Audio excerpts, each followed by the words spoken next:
unsang lama sa sinugdan. Alang para asa magidunta ta? Para gidunta ta masudlag Dios.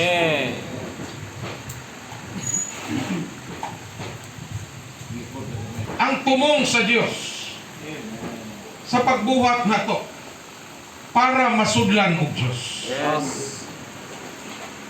Nganong nga human ang tao gibuhat sa Dios, gibutang man ta atubangan sa kahoy sa kinabuhi.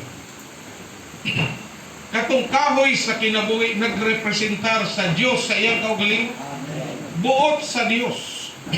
Mahimo siyang sulod sa tao, sa diha ang tao mukaon sa bunga ni adtong kahoy sa kinabuhi. Amen. Praise the Lord.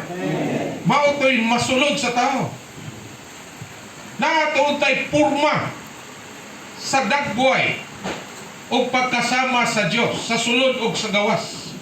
Pero inumdumi nga sa pagbuhat sa Diyos, wala pa'y Diyos nga na usa. Wala pa'y Diyos nga nasagol. Wala pa'y Diyos nga misulod nga hinato.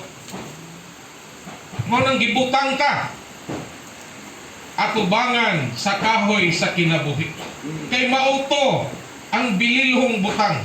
Mauto ang bahandi nga mahimayaon nga mao ang Diyos iyang kaugalingon nga isulod natong mga tao ingon nga mga sudlanan.